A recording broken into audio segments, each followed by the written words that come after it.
Good morning. It's Tuesday, October 27th, 2015. This is Tech Talk Today, episode 221, or I should say Tech Talk Today? I thought you were doing Friday. I was, but then I looked at my schedule and realized that just wasn't going to work out. Plus, we have some production stuff going on Friday in the studio. So, in fact, as a little programming note, the Linux Action Show is also going to be on Sunday this week, live. So, just a little bit of heads up.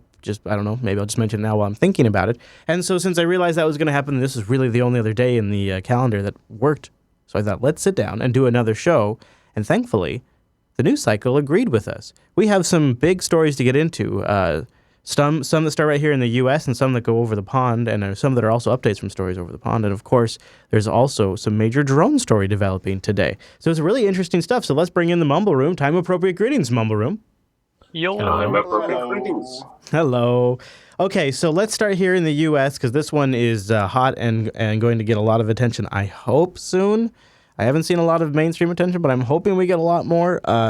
You guys have probably heard of CISA before. Well, CISA is now, CISA is the CISA without the privacy, and it's on its way through the system. While the House of Representatives were all getting media attention last week with like the Hillary Clinton stuff, senators just across the Capitol were making decisions that could have much deeper implications for United States security and privacy of millions of people. A bill known as CISA, the Cybersecurity Information Sharing Act, cleared its closure vote on October 22nd with the qualified support of the White House. It's headed to the floor for debate and expected for final vote possibly late today. CISA is supported by the North Carolina Republican Richard Burr. He's the chairman of the Senate Select Committee on Intelligence. And Dianne Feinstein of California, she's also the committee's ranking Democrat. Again, the Select Committee on Intelligence, the ranking Democrat. And if you just stop right there, this actually lies the problem. This bill is not being produced by, say, like the Department of Homeland Security, who's going to be running this. This bill is not being produced by an agency that would be concerned about your privacy. It's being produced by the Intelligence Committee. So this is right out of the gate being produced by the Intelligence Committee.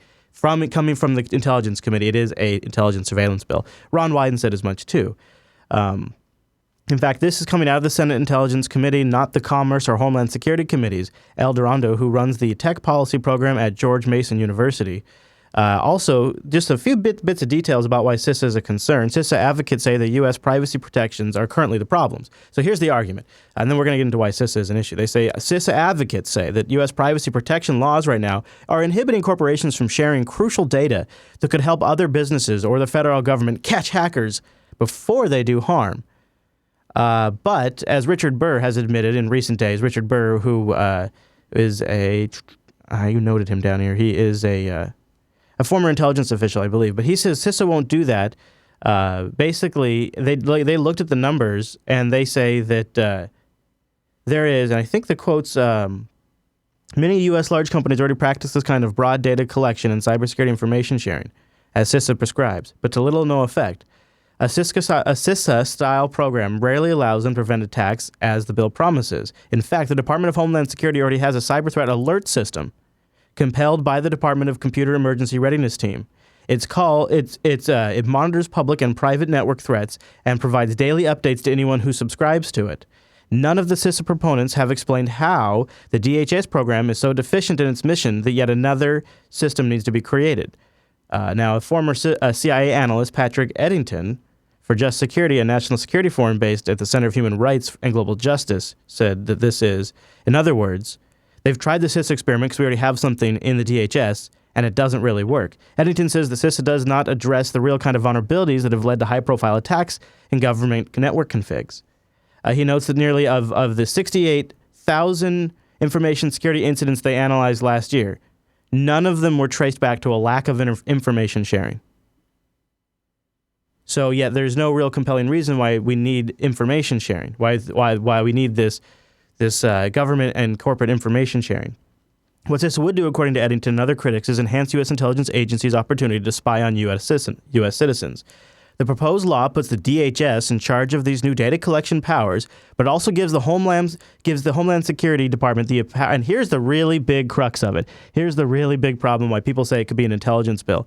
It gives the DHS full ability to share the data with any other federal agency or department, component, officer, or employee or agent of the federal government. That includes FBI, ATF, intelligence agencies like the CIA, NSA, the Department of Agriculture if DHS feels it's necessary. It can even include private contractors hired by the federal government. And the measure provides less security than is currently exercised over such conventional programs as warrantless bulk data collection that was exposed by Snowden.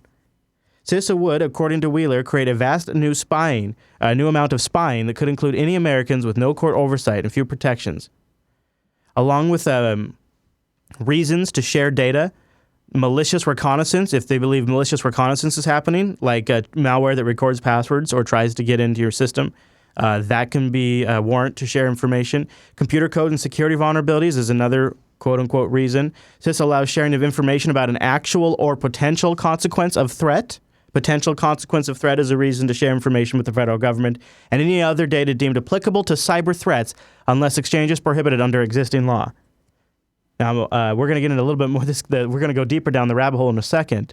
But Ron Wyden said that this is not a cybersecurity bill. It's a surveillance bill. He's an Oregon Democrat. And he's been trying to get out a lot of attention about this. He was doing an AMA yesterday.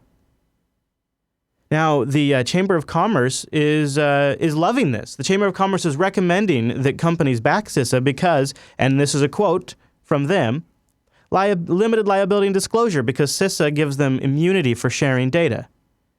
They say, and this is a quote, CISA would give sweeping corporate immunity for companies sharing information.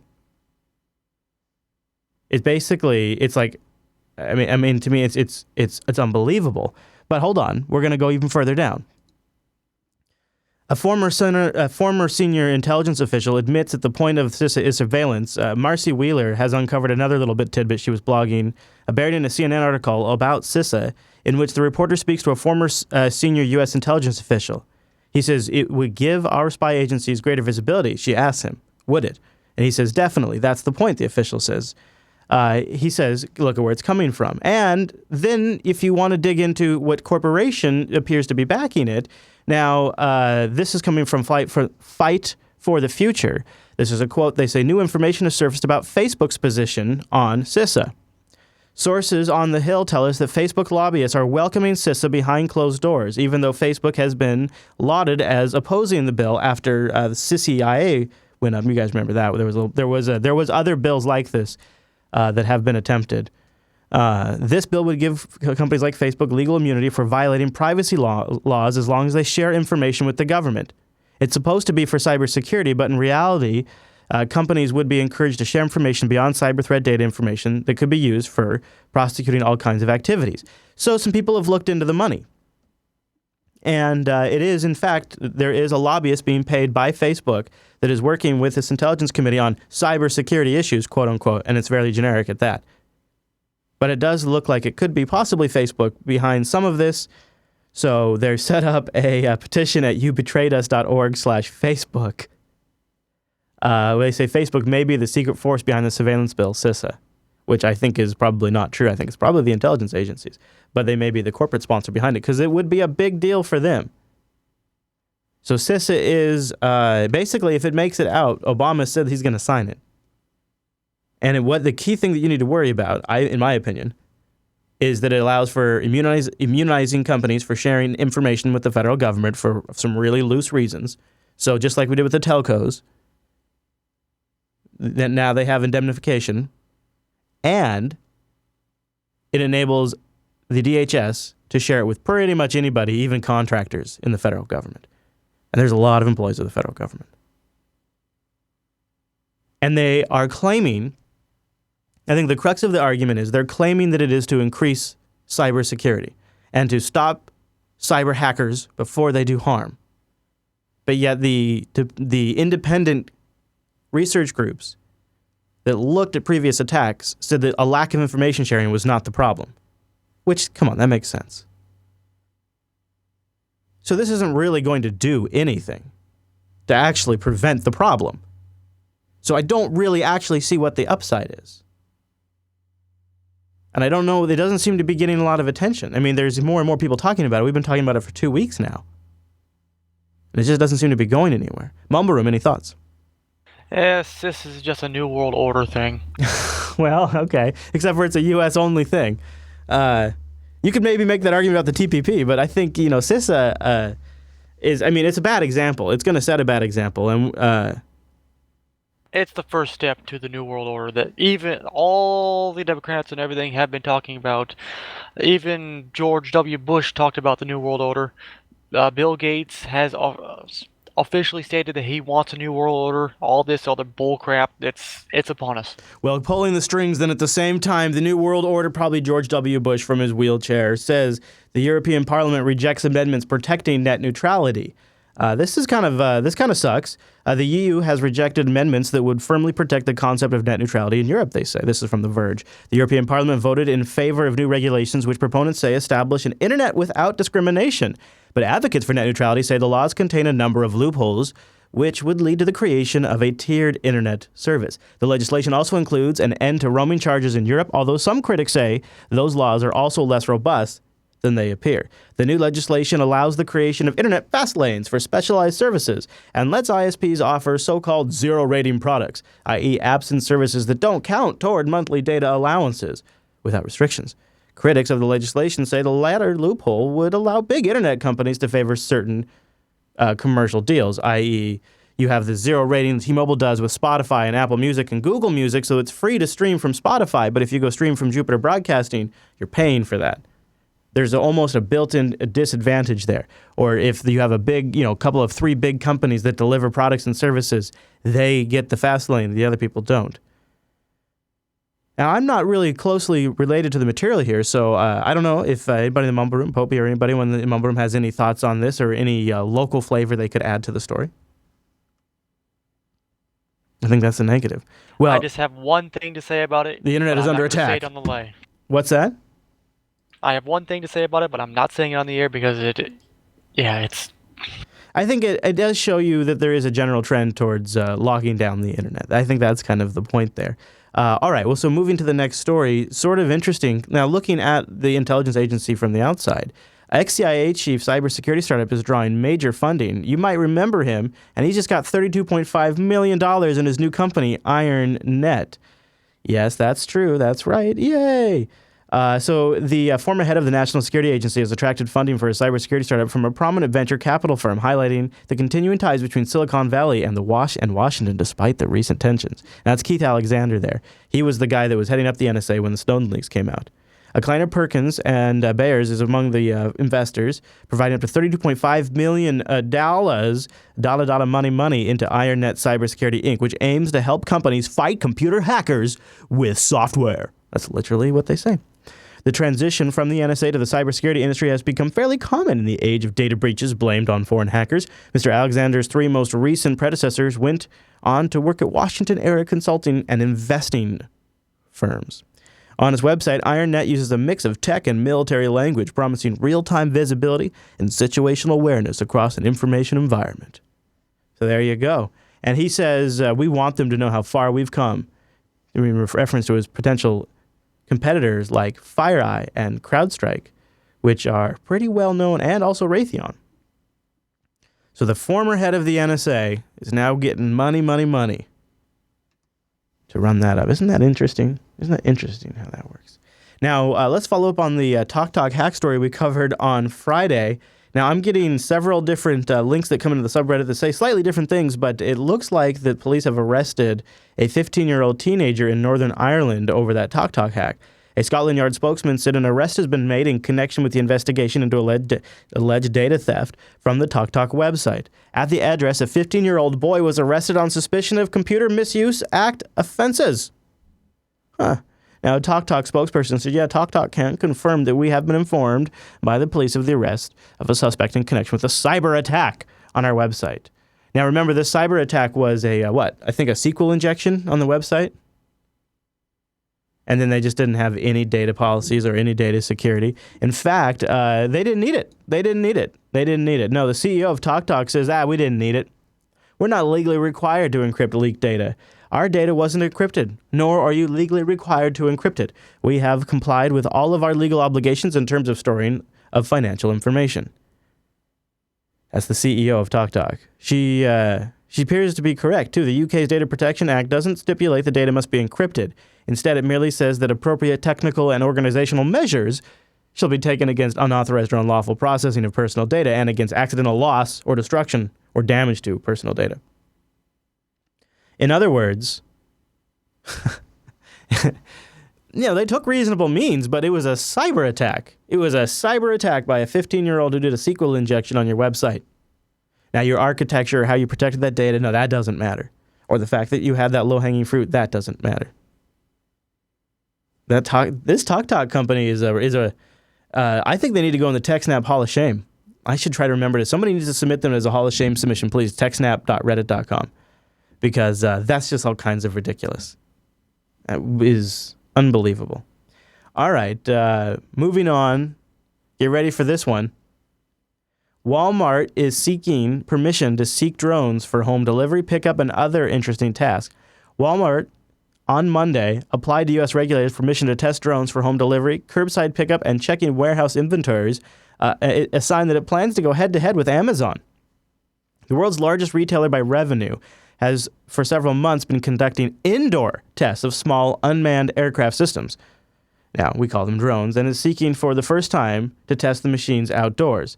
In addition to having drones take inventory of trailers outside its warehouses and perform other tasks, which that's interesting. I've been thinking when I think of commercial drones, I've been thinking a lot of delivery and that kind of stuff. But you could see how it could be very useful just flying around a very busy connection center or shipping center or a store and just kind of taking stock of what's going on, or even doing safety inspections with the cameras. They say they have other ideas that can make their distribution system more efficient, and Walmart is asking the Federal Aviation Administration for permission to research drone use in deliveries to customers at Walmart facilities as well as customers' homes. Mumble Room, are you ready for Walmart to deliver stuff to you via drone? Nope, I'd rather go to the store. Really? And pay cash. Really? Well, it's yet another job that's being taken away from humans, and somebody's got to pilot the overlords. drone. Well, maybe not. Maybe it's automated. Yeah. No, it'll be automated. But they don't do delivery now, so they're not taking away from a delivery driver. Well, I, as a human, might go and collect it, or if I was an employee who was sent to the store to go and get stuff, then I'm no longer having to fulfill that role. So a robot is replacing that role. Yeah, and I would imagine it's really going to hit UPS and FedEx too. That for longer, bigger shipments. In the application, Walmart said it wanted to test drones for taking stock of trailers and other items in parking lots of warehouses using electronic tagging and other methods. A Walmart distribution center could have hundreds of trailers waiting in its yard, and a drone could potentially be used to quickly account for what each one is holding. It's kind of interesting. Walmart also said it wants to test home delivery in small residential neighborhoods after obtaining permission from those living in the flight path. One by one, huh? The test would see if a drone could be deployed from a truck to safely deliver a package at a home and then return it safely to the same. When you talk about drones being delivered from a truck, I am envisaging Will Smith driving through a tunnel in iRobot and loads of robots being deployed to take him out. Suddenly. Yeah, it does seem like that is going to be, 10 years from now? I mean, it's coming fast if this is coming. I mean, if we are really at the stage now where these people are really seriously ready to start delivering packages to the home via drone. And if the first few companies that can get in on this, they are going to just dominate. How can mom and pop stores ever compete with home drone delivery? What's the legality of a drone landing on your property? Can you take it? You can consider it a gift because if it gets caught up or it gets trapped in a tree. I bet that would be like the same. I bet it's got to be like the same law for if a taxi's in your driveway or something. It's got to be something like that. Well, if a store delivers something to me, if Amazon sends me something and I never ordered it, but there's some mistake and they didn't send me the thing I want, but they send me something else, and it's on your property now. I'm under no obligation to send it back. Morally, I should. Yeah. And morally, I shouldn't steal this drone. But if it does land on my property, hey, free drones for everyone. Yeah, it just showed up. I didn't even ask for it. It just was there. And of course, people are going to try to steal them and things like that. But still, for Walmart to be able to deliver in super fast time like that and not have to pay for a huge contract with FedEx or UPS and the gas of all of that, they could probably afford to lose a few drones a week. I don't know. Plus, these things got tracking in them, so they know exactly whose house to go knock on. Excuse us, we want our drone back. I look forward to the talks at Black Hat conferences where they talk about hacking Walmart drones and sending them down people's chimneys or something like that. Yeah. There's Yeah, there's also a gun coming to market that is like a GPS and a signal drone blocker that it blocks all the signals for the drone, and it's going to be a very interesting next few years. And I'm sure Walmart, you know what though, Walmart's going to spend a lot of money figuring some of this out for a lot of us. So let's just kind of sit back and watch what they do, see what them and Amazon do, and that and the self-driving cars. Those are, or whatever, even gas-powered self-driving cars. We're going to have drones flying themselves and cars driving themselves in the next 10 years. It's really going to be something. It's going to be something. And meanwhile, I'm barely getting signal in half the places I drove around on the road trip. So I don't know exactly how we're going to make all that work. Yeah, me neither. Actually, the cars is actually a nicer idea in my opinion, because it's just extremely difficult, this drone technology. The $4,000 drones also just fly 20 minutes, and how are you supposed to deliver stuff with them? Yeah, and they have really limited weight capacity. But that kind of thing is obviously going to change over time. You have to start now to start figuring out how it works and what to do, and then as you figure that out, the technology is going to advance. It always does. The weight capacity will get higher, the distance will get longer, the cost will come down. Right, for little things, like, I ordered a thing from Amazon yesterday, which is a HDMI to VGA adapter. It's a tiny thing. It's not very heavy. That could quite easily have been delivered by a drone. But instead, a gas-guzzling car turned up outside my house, and a man had to get out of the car and go and rummage in the back and then come to my door and ring the doorbell. Whereas, a drone could make that 10 times more efficient. There will be probably a time when we look back and think, geez, that's really inefficient. That's how we did that? That is quaint. Right. Yeah, it'd be like, horse-drawn carriages. Yeah. Like the way we look back on those. So I plus, it's a great point. Like I would pay extra for drone delivery too, because even though it probably could save them in long term, because like a lot of times the things I need here in the studio is an adapter or an audio cable that I really need right away. And enough so that if, I will go to the local Best Buy or the local Guitar Center thingy, whatever. It's not a Guitar Center, but it's like a local audio video store, whatever. And I'll go in there and rummage through and try to find it there, and because I need it right away. And I would absolutely, if Amazon had the right thing, I'd push that button and get it here in an hour or two. Woo, that'd be amazing. I reckon you. So you're saying you would pay extra for that convenience of having something delivered to you right there and then. You can carry on doing what you're doing, and then some robot somewhere is delivering a thing outside your door, and then you pick it up and you can carry on doing your work. You don't have to take time out of your day to go to the store, right? Yes. And then I can imagine in 20 years' time there will be services set up which is bespoke, artisanal, human-delivered products where people will pay extra to have a real human deliver their products because they love the old feeling, the old-timey one. And the guys will be dressed like an old UPS guy. Yeah, it's like, hey, he's wearing brown like an old UPS guy. I remember those as a kid. Yeah, that'll be the hipsters of that generation that are using that service, and there'll be some great justification for it too. And they'll even find an environmental angle, like the vehicles we'll be driving to that point will be so lined with solar they'll actually contribute power back to the environment or something. They'll have a really good reason for it. I love it, Popey. All right, so there you go. This is an interesting week. We have CISA that could be making some serious progress this week. We've got net neutrality going on all over the place, really, and we've got possibly some serious drama brewing for Facebook. This could be a big brouhaha for them. So it'll be interesting to see if they come out and put any water on the fire. So if you see any stories that are relevant or interesting, techtalktoday.reddit.com, another great place to submit any other stories for the show. Techtalktoday.reddit.com is also a good spot for feedback. Now, if you'd like to support the Jupiter Broadcasting Network, patreon.com/today. Now, over here, we are gaining up our war chest to move up, move out, and introduce a new show. Now, I don't know. Actually, no, we're under the gun now. We're definitely getting down to the wire. But this is an example of something that I really love about the Patreon funding model, is we just won't ship it until it's ready. We'll just make sure we have the time to get it right. But at the same time, we've bought the hardware, we've made the investments, we've been able to know that we'll have the funding to do that, so we're in a really good position to move forward. And that is, for people that are working on a creative project, that is a really great place to be in. And so the other thing it does is it means we orient the show towards the audience, because that's the primary source of funding. Patreon.com/today, we raise funds there for the entire audience. Thank you for the entire show, or for all the shows. And one thing I did want to kind of mention is, this show is a thank you to our supporters. And while I have been super crazy busy, I have not been able to do this show daily as I would really love to be able to do it every single day. It's sort of, I don't know why that just seems really has always been very appealing to me to have a daily show. something you guys get to listen to every day, something I get to check in on every single day. But my schedule has been absolutely crazy. So I apologize for those of you who also are patrons because of this show, and it has been in that way lacking for you recently. I hope that the shows you are getting, you are enjoying, because I'm trying to make sure that when I do this show, I really am able to dedicate myself to it. I think part of what it was is really do a daily show, I have to be pretty much in here every single morning early enough to get the show ready, put together, and on the air. And depending on where I'm staying, that's pretty far away. But also, there's just a lot of things I'm catching up on. We're getting ready for another trip, so there's some things I'm planning, so it makes it very, very difficult. So what my intention is right now is to do this show when I feel like I can do a really good job at it, and I apologize that it's not currently daily.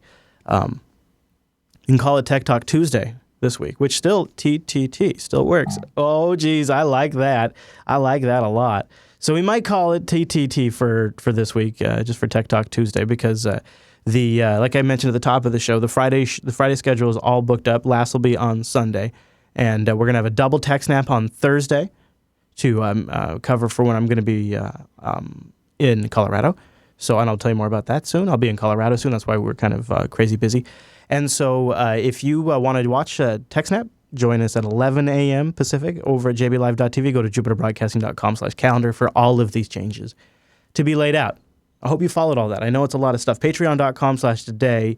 We could really use your support. We are working super, super hard these days and really hustling. And so your support means a lot. It's not just also a matter of the funding. It also is a matter of actually getting direct support from your audience, which is really fulfilling. Patreon.com/today. Thanks everybody who supports the entire network. Sorry about the crazy schedule. Life gets really, really busy when you do as many shows as I do. A few things have to get moved around a little bit.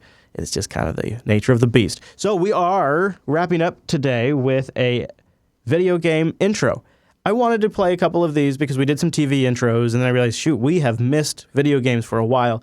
And so techtalktoday.reddit.com is a great place to submit a really great classic game intro. The bar is high. How high is the bar? Well, it's at least as high as Sonic the Hedgehog can jump. Thanks for joining me, everybody. See you later.